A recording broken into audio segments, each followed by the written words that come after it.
Bonjour et bienvenue sur France 24, bienvenue pour une interview exclusive avec Ousmane Sonko, c'est le président du PASTEF. Il est avec nous depuis son domicile à Dakar, un domicile où il est assigné depuis sa condamnation début juin à 2 ans de prison pour, je cite, corruption de la jeunesse. Et on sait qu'il pourrait être arrêté à tout moment.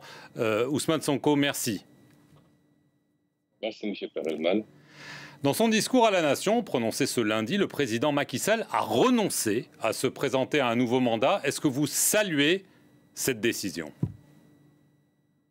Je voudrais d'abord faire une précision à l'entame de mon propos, puisque certains de vos collègues, notamment du monde diplomatique, ont prétendu que je serais assigné à résidence. Je ne suis pas assigné à résidence, je suis arbitrairement détenu.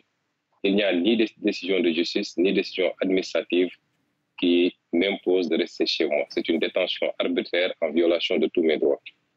Ceci dit, je voudrais faire remarquer qu'il y a une situation atypique qui concerne l'Afrique de manière générale et le Sénégal pour cette fois-ci, où le monde entier, en tout cas beaucoup de gens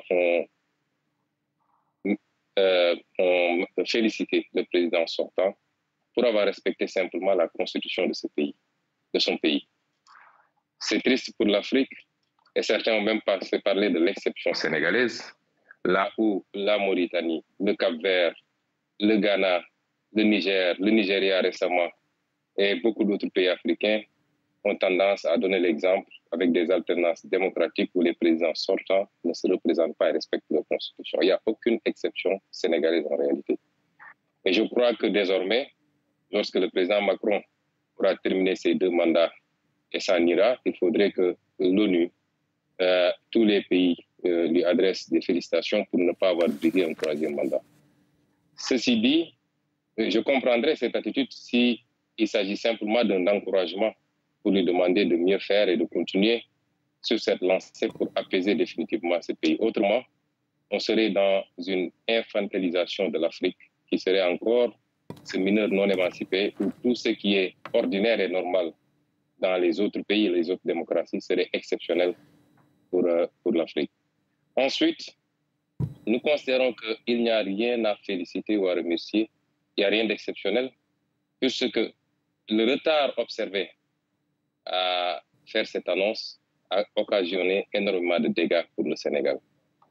Si le président de la République avait, dès le début, clairement signifié, comme il l'a dit quand il nous présentait son référendum en 2016, comme il l'a dit dans son livre, et comme il l'avait dit dans beaucoup de vidéos lorsqu'il voulait briguer un second mandat, que c'était son dernier mandat et qu'il n'avait pas le droit de briguer un autre mandat, on n'en serait pas là où on en est de 2021 à maintenant avec son lot de morts, d'emprisonnement, de dégâts matériels.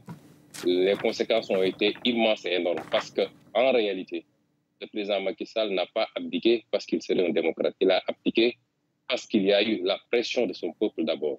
Que les complots qu'il a ourdis contre ma personne ont échoué parce que le peuple sénégalais s'est dressé pour dire non. Mais il a reculé parce qu'il y a eu la pression internationale également. Il y a également toutes ces plaintes au niveau de la CPI et de différents organismes des Nations Unies. Il n'a pas reculé, il a toujours eu cette intention de briguer une 3e candidature. Il l'a toujours eu jusqu'à la dernière minute. Ousmane Sonko, quand même, vous l'avez traité de dictateur. Un dictateur, par définition, ça ne décide pas de quitter le pouvoir. Alors certes, vous dites que c'est tard, mais mieux vaut tard que jamais quand même. Je dis qu'un dictateur peut quitter le pouvoir de plusieurs manières possibles. Quand je parle de dictature, c'est par rapport aux actes qui ont été posés et qui continuent à être posés.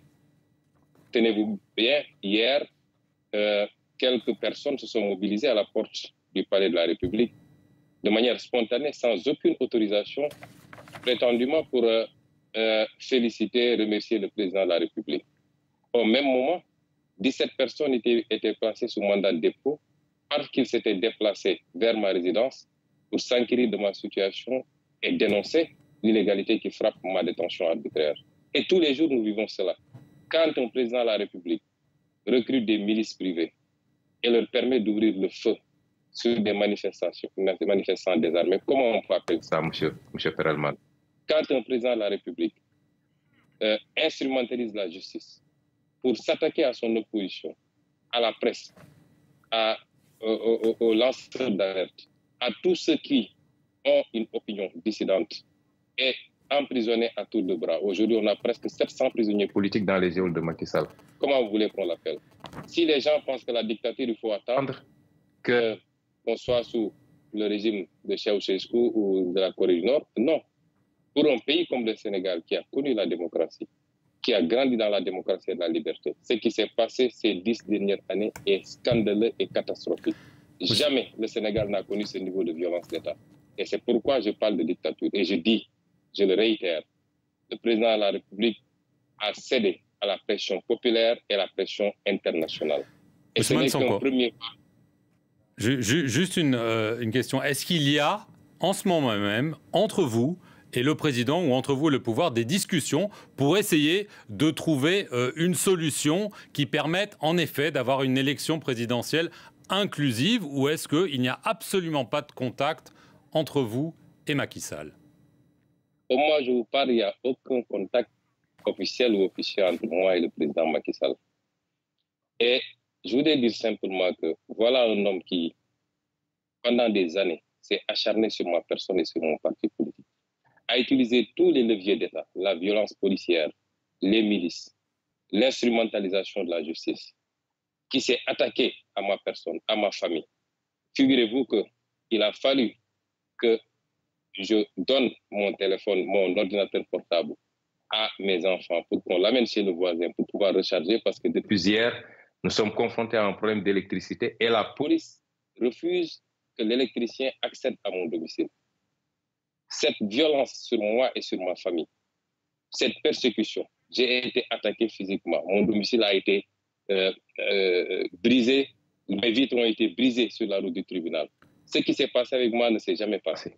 Mais nonobstant tout ça, j'ai tendance à dire que nous sommes prêts à pardonner. Nous avons même pardonné et nous oublions. Vous êtes prêt à discuter avec Macky Sall pour pouvoir trouver un chemin vers la présidentielle? Ma candidature, je veux dire à M. Perelman ce que je veux dire. Rien n'a été fait pour le moment. Nous avons vu une certaine presse nationale et internationale même.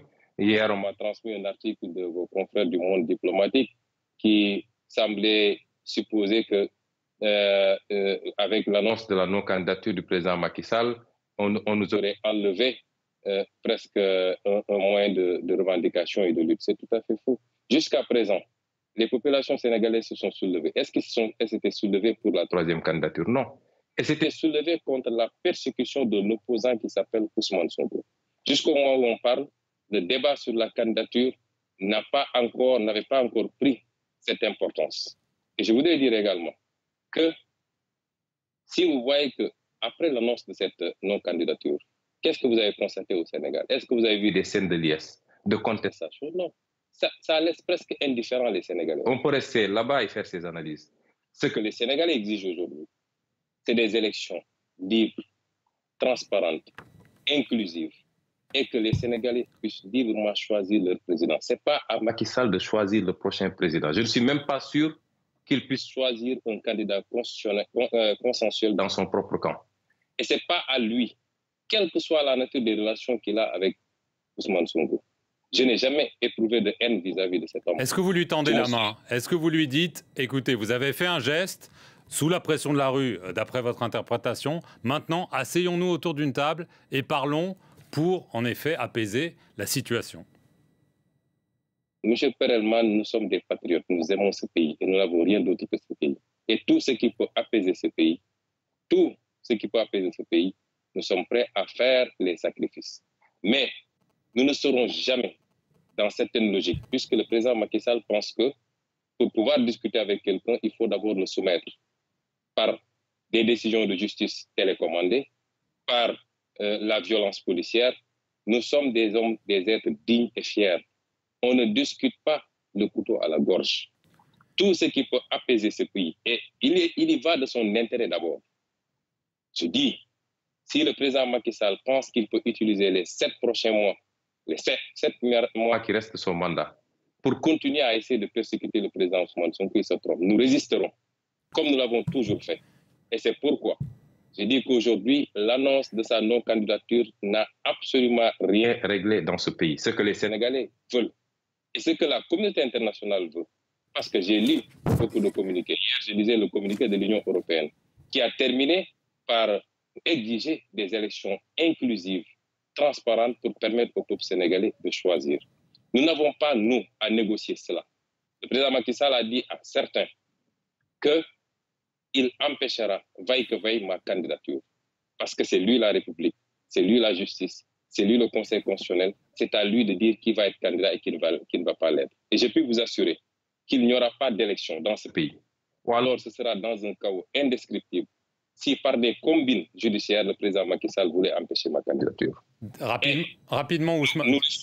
Nous lui souhaitons de terminer ce mandat en beauté et de pouvoir partir dans la sérénité, lui et sa famille. C'est tout le mal que nous lui souhaitons.